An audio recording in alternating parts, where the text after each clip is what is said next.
नमस्ते। भूगोल की इस कड़ी में हम राजस्थान की एकीकरण का विस्तार से अध्ययन करेंगे। इस क्लास में हम राजस्थान की आत्मा, चरित्र, वीरता को ध्यान में रखते हुए इसके अध्ययन की शुरुआत प्रारंभ से करेंगे। इस क्लास में हम यह जानने की कोशिश करेंगे कि इस प्रदेश का नाम राजस्थान कैसे रखा गया। साथ ही इसके प्राचीन इतिहास में भी भ्रमण करेंगे और यह जानने की कोशिश करेंगे यह प्रदेश किन किन विशेष क्षेत्रों के समावेश से निर्मित हुआ है। इसके अलावा इसके प्रशासनिक संरचना और वर्तमान स्वरूप के बारे में भी अध्ययन करेंगे। आइए अध्ययन करते हैं राजस्थान का।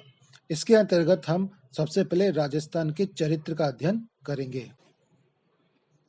राजस्थान भारत का प्रमुख राज्य है। यहाँ पर विश्व की प्राचीनतम सभ्यताओं के अवशेष मिले हैं। पुरातात्विक साक्ष्य यह प्रमाणित करते हैं कि राजस्थान की सभ्यता और संस्कृति उतनी ही पुरानी है जितनी कि भारतीय सभ्यता और संस्कृति।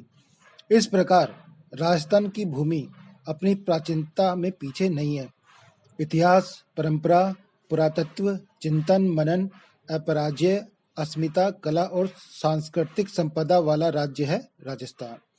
विविधता में एकता का एक जीता जागता प्रतिमान है राजस्थान।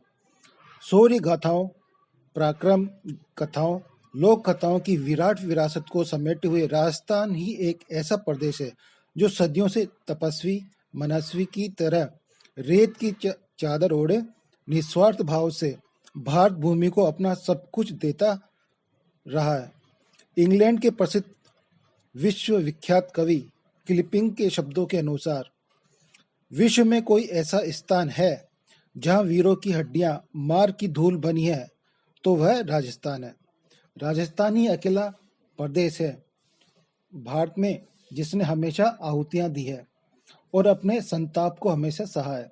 इस प्रकार राजस्थान का गौरवपूर्ण इतिहास वीरता और पराक्रम के लिए विश्वविख्यात रहा है। जिसने भी राजस्थान के इतिहास का अध्ययन किया वह इस वीर धरा को नमन किए बिना नहीं रहा। तभी तो राजस्थान इतिहास के प्रथम विशेषज्ञ और प्रथम इतिहासकार कर्नल जेम्स टॉड ने अपने हृदय के उद्गार निम्न शब्दों में अभिव्यक्त किए हैं। राजस्थान का कोई भी क्षेत्र ऐसा नहीं है जिसमें थर्मोपोली जैसी रणभूमि नहीं हो और शायद ही कोई ऐसा नगर मिले जहां लियोनिडास जैसा वीर पुरुष पैदा न हुआ हो।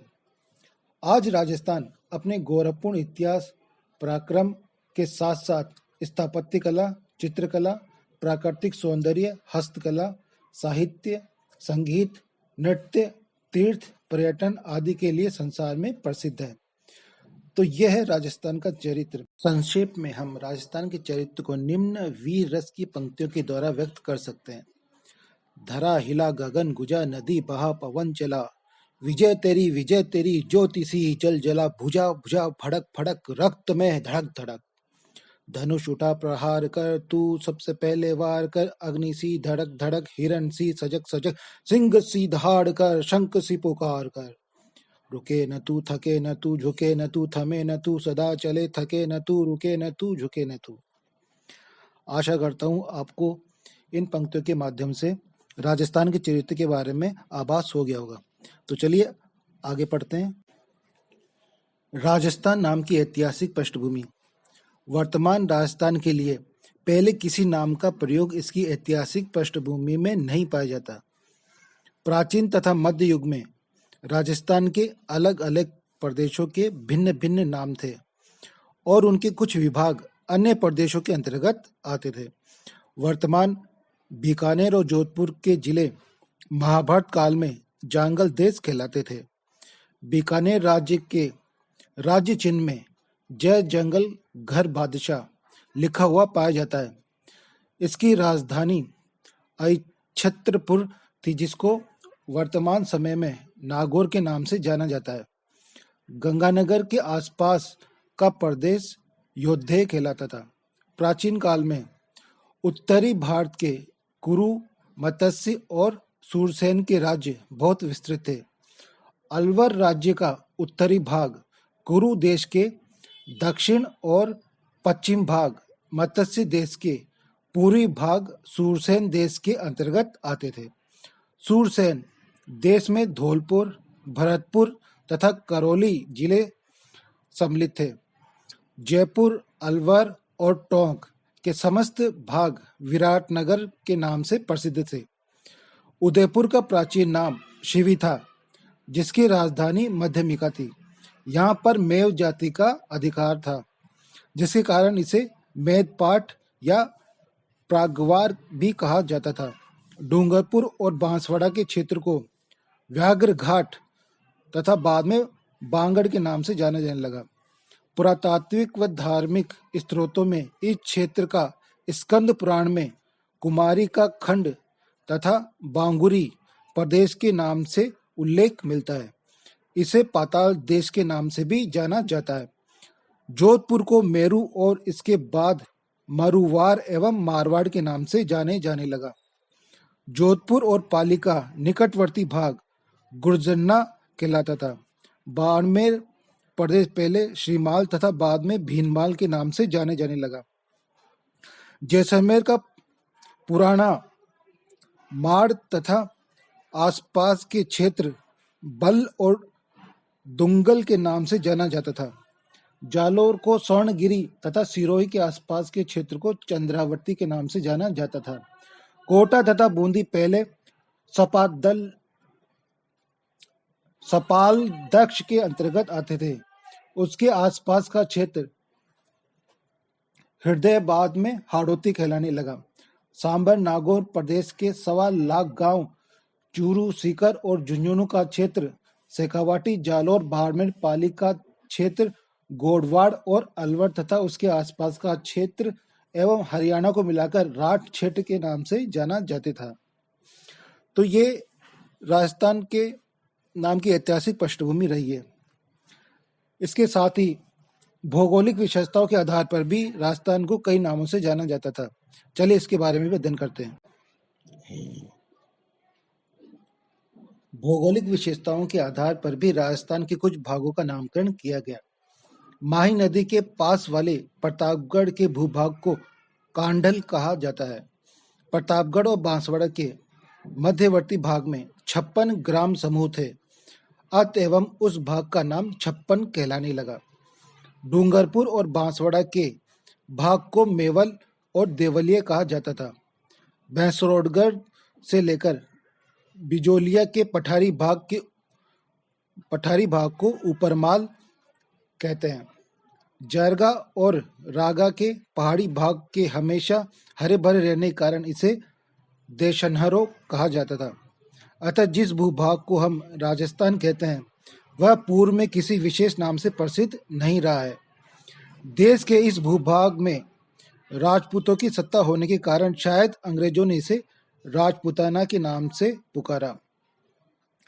जॉर्ज थॉमस ने सन 1800 में भारत के इस भाग के लिए सबसे पहले राजपूताना शब्द का प्रयोग किया। प्रसिद्ध इतिहास लेखक कर्नल जेम्स टॉड ने पुराने अभिलेख के अनुसार इस राज्य का नाम रजवाड़ा, रायथन या राजस्थान दिया है, जो कि राजाओं या उनके राज्य का सूचक है।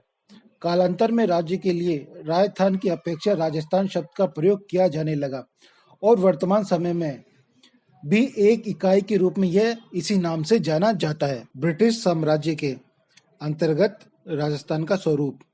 राजस्थान में अंग्रेजों की प्रथम संधि नवंबर 1817 में करौली में हुई। इसके बाद केवल 14 माह के अल्प समय में सन 1818 के अंत तक राजस्थान की समस्त रियासतों ने ईस्ट इंडिया कंपनी से अलग अलग संधियां कर ली। ब्रिटिश सरकार ने इन रियासतों को रियासत व ठिकाना 2 वर्गों में बांट दिया। ब्रिटिश साम्राज्य में प्रांतों का निर्माण केवल प्रशासनिक, सुरक्षा, सैनिक एवं बचत के दृष्टिकोण से किया गया। ब्रिटिश शासनकाल में राजस्थान निम्नलिखित 4 एजेंसियों में विभक्त था। इसमें सबसे पहली एजेंसी है मेवाड़ और दक्षिणी राजपूताना एजेंसी। इस एजेंसी में उदयपुर, बांसवाड़ा, डूंगरपुर, प्रतापगढ़, कुशलगढ़ तथा विजयनगर राज्य थे। दूसरी एजेंसी है जयपुर एजेंसी। इस एजेंसी में जयपुर, अलवर, टोंक, किशनगढ़, शाहपुरा तथा लावा चीफ शिल्प सम्मिलित थे। तीसरी एजेंसी ब्रिटिश ब्रिटिश साम्राज्य ने बनाई थी, वो है पश्चिमी राजपूताना स्टेट एजेंसी। इस एजेंसी के अंतर्गत जोधपुर, बीकानेर, जैसलमेर, पालनपुर, सिरोही और दाता राज्य थे। और इनकी जो अंतिम एजेंसी थी वह है राजपूताना स्टेट एजेंसी। इस एजेंसी के अंतर्गत कोटा, बूंदी, झालावाड़, भरतपुर, धौलपुर और करौली राज्य सम्मिलित थे। अंग्रेजों ने इन सभी रियासतों पर नियंत्रण रखने के उद्देश्य से प्रत्येक रियासत का एक रेजिडेंट नियुक्त किया तथा इन सभी के ऊपर केंद्र शासित अजमेर में पॉलिटिकल एजेंट का दफ्तर नियुक्त किया गया। इन रियासतों को उन्होंने अपने अंतर्गत पूर्णतः लाने के लिए 19वीं शताब्दी के मध्य में प्रयास किए, लेकिन 1857 के स्वतंत्रता संग्राम के कारण अकस्मात उन्होंने इन रियासतों को राजपूताना के नाम से पुकारना शुरू कर दिया। तो ये थी ब्रिटिश साम्राज्य के अंतर्गत राजस्थान का स्वरूप। चलिए आगे चलते हैं। स्वतंत्रता प्राप्ति के बाद राजस्थान का स्वरूप। समय परिवर्तन के साथ राजनीतिक जागृति आई।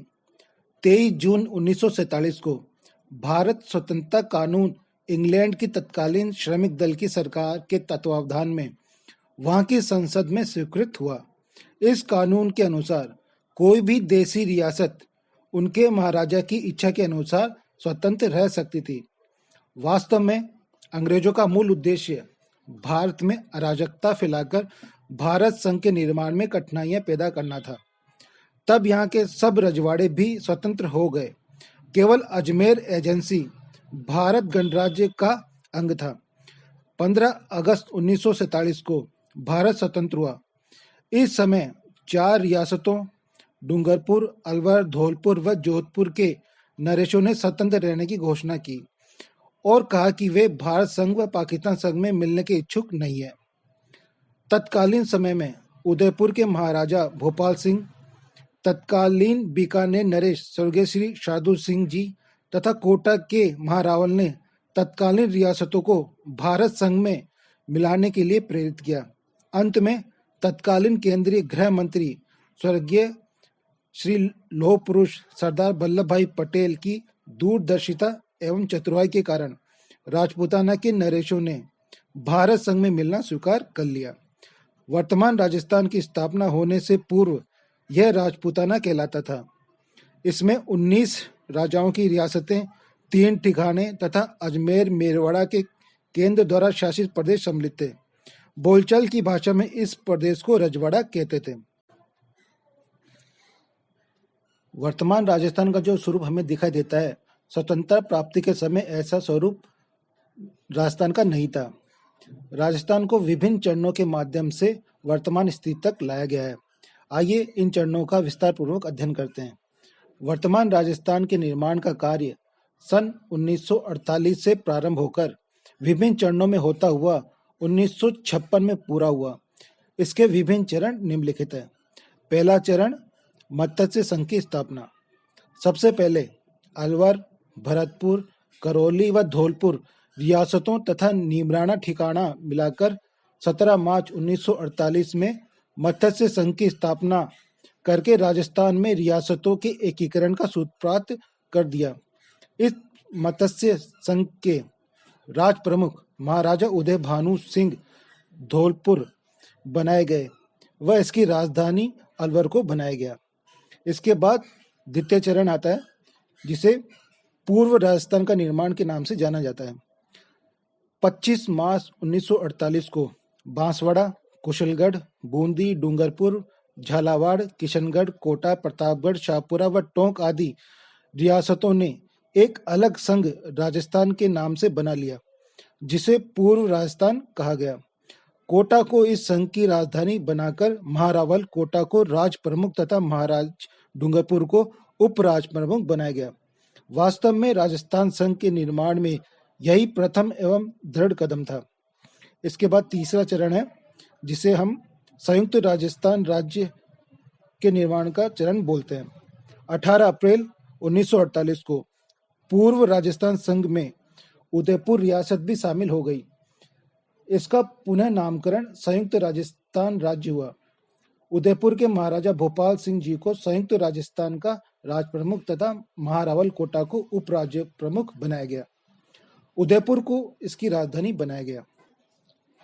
अगला है चतुर्थ चरण, जिसे वृहत राजस्थान संघ के नाम से भी जाना जाता है। 30 मार्च 1949 को वृहत राजस्थान संघ की स्थापना संयुक्त राजस्थान में बीकानेर, जयपुर, जैसलमेर और जोधपुर राज्यों को मिलाकर की गई। अतः उदयपुर महाराणा को महाराज प्रमुख, जयपुर के महाराज सवाई मानसिंह को राज प्रमुख तथा कोटा नरेश को उप राज प्रमुख बनाया गया। जयपुर इसकी राजधानी बनाया गया। वृहत राजस्थान का उद्घाटन सरदार पटेल ने 30 मार्च 1949 को किया। पंडित हीरालाल शास्त्री को वृहत राजस्थान संघ का प्रथम मुख्यमंत्री बनाया गया। इसी तारीख को राजस्थान स्थापना दिवस भी बनाया जाता है। इसके बाद है संयुक्त वृहत राजस्थान का निर्माण, जिसे पंचम चरण के नाम से भी जाना जाता है। श्री शंकर राव की अध्यक्षता में एक समिति यह जानने के लिए नियुक्त की गई कि मत्स्य संघ वृहत राजस्थान में सम्मिलित होने के इच्छुक हैं अथवा नहीं। चूंकि धौलपुर व भरतपुर नरेशों ने अपनी असहमति प्रकट की थी, क्योंकि यहाँ के शासक ब्रज क्षेत्र का हिस्सा मानते हुए उत्तर प्रदेश में मिलना चाहते थे एवं अलवर व करौली नरेश संघ में शामिल होना चाहते थे। इस कमीशन की सिफारिश पर भारत सरकार ने घोषणा की कि मत्स्य संघ को शीघ्र वृहत राजस्थान में विलीन कर दिया जाए। इसके परिणाम स्वरूप 15 मई 1949 को मत्स्य संघ को वृहत राजस्थान में मिलाकर संयुक्त वृहत राजस्थान निर्माण किया गया। राजस्थान संघ छठा चरण 26 जनवरी 1950 को गणतंत्र दिवस के अवसर पर अकेली बची हुई सिरोही रियासत को भी भारत सरकार के अधीन अनुबंध करके आ गई तथा संयुक्त वृहत राजस्थान का नाम राजस्थान कर दिया गया और इसे 12 राज्यों की सूची में रखा गया। इसके बाद अंतिम चरण है सातवां चरण, पुनर्गठित राजस्थान। सन 1956 में राज्य पुनर्गठन आयोग की रिपोर्ट के अनुसार राज्य की सीमा में पुनः परिवर्तन की आवश्यकता महसूस की गई। भारत सरकार ने आयोग द्वारा प्रस्तावित सिफारिशों को स्वीकार कर लिया तथा पुनर्गठन अधिनियम 1956 पास किया गया, जो कि 1 नवंबर 1956 से लागू किया गया। इस अधिनियम के अंतर्गत अजमेर, मेरवाड़, आबू तहसील एवं मध्य भारत वर्तमान मध्य प्रदेश राज्य के मंदसौर जिले की भानपुरा तहसील का सुनेल टप्पा वाला भाग राजस्थान में मिला दिया गया। इसके साथ ही राजस्थान के कोटा जिले का सिरोज तथा डिवीजन मध्य भारत राज्य में मिला दिया गया। इस दिन से राजस्थान अश्रेणी के राज्यों की सूची में आ गया। इस प्रकार सन 1948 से प्रारंभ होकर सन 1956 तक की अवधि में अनेक परिवर्तनों के पश्चात वर्तमान स्वरूप में आया। राजस्थान अपने वर्तमान स्वरूप में 1 नवंबर 1956 को आया। इस समय राजस्थान में कुल 26 जिले थे। 26वां जिला अजमेर 1 नवंबर 1956 में बना। 27वां जिला धौलपुर 15 अप्रैल 1982, यह भरतपुर से अलग होकर नया जिला बना। 28वां जिला बारा बना। 10 अप्रैल 1991, यह कोटा से अलग होकर नया जिला बना। 29वां जिला दौसा 10 अप्रैल 1991, यह जयपुर से अलग होकर नया जिला बना। 30वां जिला राजसमंद 10 अप्रैल 1991, यह उदयपुर से अलग होकर नया जिला बना। 31वां जिला हनुमानगढ़ 12 जुलाई 1994, यह श्री गंगानगर से अलग होकर नया जिला बना। 32वां जिला करौली 19 जुलाई 1997, यह सवाई माधोपुर से अलग होकर नया जिला बना। 33वां जिला प्रतापगढ़ 26 जनवरी 2008, यह 3 जिलों से अलग होकर नया जिला बना। राजस्थान में वर्तमान में 7 संभाग है, जिसमें पहला संभाग है जयपुर संभाग। इसके अंतर्गत जयपुर, दौसा, सीकर, अलवर, झुंझुनू आते हैं। दूसरा संभाग है जोधपुर संभाग। इसके अंतर्गत जोधपुर, जालौर, पाली, बाड़मेर, सिरोही और जैसलमेर जिले आते हैं। तीसरा संभाग है भरतपुर संभाग। भरतपुर, धौलपुर, करौली, सवाई माधोपुर जिले इसके अंतर्गत आते हैं। चौथा संभाग है अजमेर संभाग। इसके अंतर्गत अजमेर, भीलवाड़ा, टोंक, नागौर जिले सम्मिलित किए जाते हैं। पांचवा संभाग है कोटा संभाग। कोटा, बूंदी, बारां, झालावाड़ जिले इसके अंतर्गत आते हैं। छठा संभाग है बीकानेर संभाग।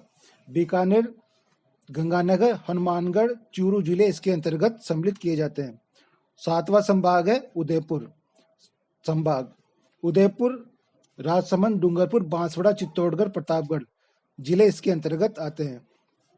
संक्षेप में हम कह सकते हैं कि 1 नवंबर 1956 को वर्तमान राजस्थान पूर्ण रूप से निर्मित हुआ। प्रशासनिक कार्यकुशलता के लिए राजस्थान को 7 संभागों में बांटा गया। इन 7 संभागों के अंतर्गत वर्तमान में 33 जिले, 289 उपखंड, 314 तहसीलें, 189 उप तहसीलें, 33 जिला परिषदें, 295 पंचायत समितियां, 9,900 ग्राम पंचायतें, 45,493 राजस्व गांव, 222 नगर व कस्बे, 147 नगर पालिकाएं, 34 नगर परिषद और 7 नगर निगम राजस्थान में प्रशासनिक कार्य कुशलता के लिए बनाए गए हैं। ध्यान देने योग्य बात यह है कि इन सभी की संख्या समय समय पर परिवर्तित होती रहती है। ये सभी मिलकर राजस्थान का निर्माण करते हैं। इस प्रदेश की राजधानी जयपुर को बनाया गया। राजस्थान वर्तमान में क्षेत्रफल की दृष्टि से भारत का सबसे बड़ा राज्य है, जो कि भारत के कुल क्षेत्रफल का 10.41% है। इसकी आकृति विषम कोणीय चतुर्भुज के समान है। इसका क्षेत्रफल 3,42,239 वर्ग किलोमीटर का है। राज्य का सबसे बड़ा जिला क्षेत्रफल की दृष्टि से जैसलमेर है और सबसे छोटा जिला धौलपुर है। तो इसी के साथ आज की क्लास को हम यहीं समाप्त करते हैं। उम्मीद है आपको राजस्थान के बारे में संपूर्ण जानकारी मिल गई होगी। अगली क्लास में नए टॉपिक के साथ फिर मिलेंगे। तब तक के लिए नमस्कार। भारत माता की जय।